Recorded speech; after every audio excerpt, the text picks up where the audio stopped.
Hello बच्चों अभी तक हम लोगों ने द्विघात समीकरण क्या है, द्विघात समीकरण में मूलों की प्रकृति कैसे ज्ञात करते हैं और द्विघात सूत्र क्या होता है ये देखा था। आज हम लोग द्विघात सूत्र की सहायता से द्विघात समीकरण में हल निकालना सीखेंगे या मूल निकालना सीखेंगे कि x के कौन से वो दो मान होंगे। ठीक है, पहले हमने देखा कि अगर d हमारा क्या होता था, d is equal to b square minus 4ac। ठीक है, पहली कंडीशन हमारी थी मूलों की प्रकृति की कि अगर d is equal to b square minus 4ac 0 से बड़ा होगा तो दो भिन्न मूल निकलेंगे, वास्तविक नंबर होंगे और दोनों जो आंसर आएंगे वो अलग अलग आएंगे।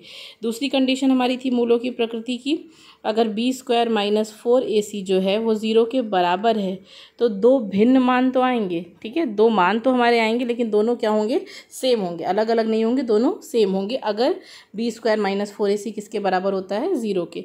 ठीक है, और डी जो है बी स्क्वायर माइनस 4ac का मान अगर हल करने पे 0 से छोटा आ रहा है, ठीक है, तो हमारे किसी भी मूल नहीं निकलेंगे। ठीक है, कोई भी मूल नहीं निकल रहा था। ठीक है, आज हम लोग ये देखेंगे बच्चों कि वो जो दो मूल निकलेंगे वो कौन कौन से मूल होंगे। ठीक है, तो इसमें हमें दो समीकरण मिलेंगे, एक जिसमें मूलों की प्रकृति भिन्न भिन्न होगी, जिसमें मूल समान नहीं होंगे, और दूसरा जिसके मूल समान होंगे, मतलब जिसमें आंसर सेम आएगा, जिसमें आंसर सेम नहीं आएगा।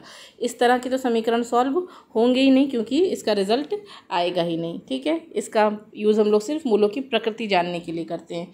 तो आइए हम लोग शुरू करते हैं। द्विघात समीकरण का मूल निकाला कैसे जाता है, या मूल को हम लोग हल भी कह सकते हैं। ठीक है, किसकी सहायता से, द्विघात सूत्र की सहायता से।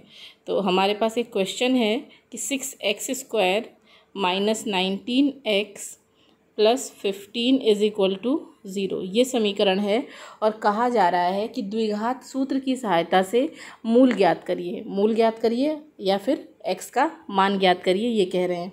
ठीक है, तो सबसे पहले इस समीकरण को हम लोग अपनी जो स्टैंडर्ड इक्वेशन होती थी मानक समीकरण, इससे कंपेयर करते हैं। ठीक है, तो मानक समीकरण या मानक रूप क्या होता है हमारा द्विघात समीकरण का, ax square plus bx plus c is equal to 0 होता है।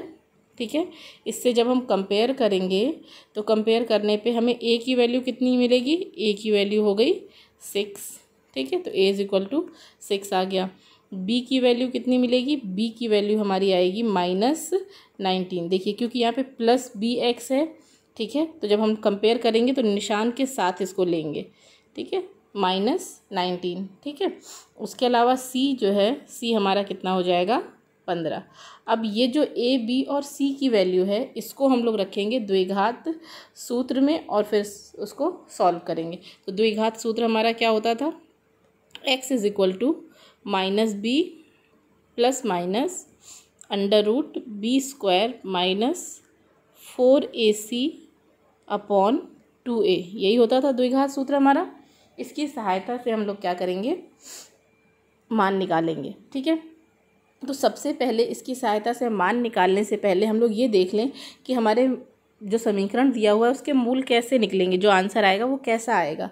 ठीक है, तो उसके लिए क्या था हमारा, d is equal to b square minus 4ac। ठीक है, इससे हमें पता चल जाएगा कि इसके आंसर जो आएंगे वो किस तरह के आंसर आएंगे। दोनों अगर 0 से बड़ा होगा बी स्क्वायर माइनस 4ac तो दोनों मान अलग अलग होंगे, बराबर होगा तो दोनों एक जैसे होंगे। अगर 0 से छोटा हो जाता है तो मान निकलेगा ही नहीं, x की वैल्यू आएगी ही नहीं। ठीक है, तो चलिए शुरू कर देते हैं इसको हम लोग। b की वैल्यू कितनी थी, माइनस 19, तो ये हो जाएगा माइनस 19 का स्क्वायर। ठीक है, माइनस 4 a की वैल्यू हमारी कितनी थी 6 और c की वैल्यू कितनी थी 15। जब इसको हम लोग सॉल्व करेंगे तो आपको पता है, बताया है मैंने कि अगर कोई नंबर है माइनस में है और उसकी घात सम संख्या है तो जो वर्ग आएगा, जो रिज़ल्ट आएगा वो प्लस में आएगा। तो 19 का स्क्वायर होता है 361, क्योंकि इसकी घात प्लस में है और नंबर माइनस में है तो रिज़ल्ट किस में आएगा, प्लस में आएगा। जब 15 में 6 से गुणा करेंगे तो 15 छक्के 90, 90 में जब 4 से गुणा करेंगे तो आएगा हमारे पास 360। जब 361 में से 360 सब्ट्रैक्ट करेंगे, घटाएंगे, तो हमारे पास रिज़ल्ट कितना आ रहा है, 1 आ रहा है। तो इससे हमें d की वैल्यू कितनी मिल गई, d इज़ इक्वल टू हमारे पास 1 आया। और ये जो d है वो किससे बड़ा है, क्या बताया था आपको हमने, पहली कंडीशन थी कि अगर d का मान 0 से बड़ा होता है, ठीक है, ये 1 है, 1 0 से बड़ा है, तो क्या होंगे, 2 भिन्न मूल निकलेंगे, ठीक है, 2 भिन्न मूल निकलेंगे, ठीक। तो अब ये जो वैल्यू थी ABC की, उसको हम लोग फॉर्मूले में रख के वो 2 भिन्न मूल क्या होंगे ये निकालेंगे, ठीक है। तो चलिए शुरू कर देते हैं, फॉर्मूले में रखे। फॉर्मूला क्या था हमारा, x is equal to -b plus minus under root b square minus 4ac upon 2a। Minus अपनी जगह ही रहेगा, b की वैल्यू कितनी है, -19, ठीक है।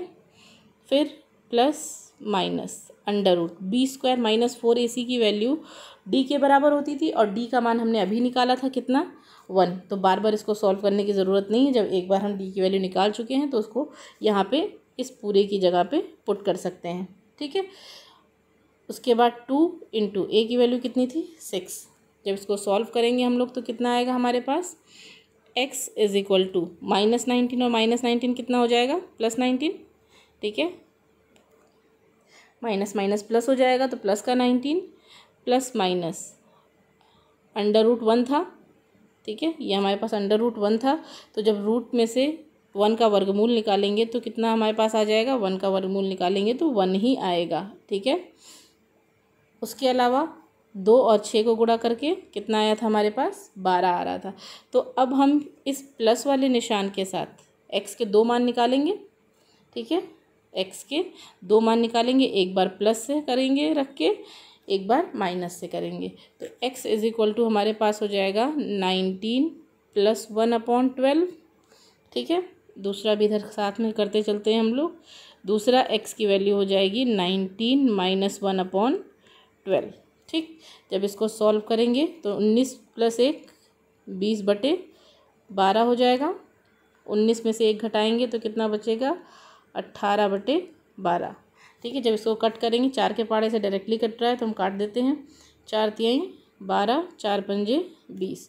तो यहाँ पे हमारी x की एक वैल्यू कितनी आ जाएगी, 5/3, ठीक है। और दूसरी 3 के पहाड़े से ये पूरा कट रहा है, 3 चौक 12 और 3 छंग 18, और कटेगा ये 2 के पहाड़े से, 2 दूनी 4 और 2 तिहाई 6। तो x इज़ इक्वल टू हमारा कितना हो जाएगा, 3/2 हो जाएगा, ठीक है। तो जैसे कि हम लोगों ने d निकाला था, d क्या बता रहा था, 2 वास्तविक मान होंगे और दोनों भिन्न होंगे। तो देखिए x का एक मान आया 5/3, दूसरा आया 3/2, दोनों भिन्न है मान, हाँ। तो इसका मतलब हमारा आंसर क्या है, सही है, ठीक है बच्चों। उम्मीद करते हैं कि आपको समझ में आ गया होगा। अगर कोई प्रॉब्लम होगी तो मुझसे पूछ लीजिएगा, ठीक है। तब तक के लिए बाय बाय।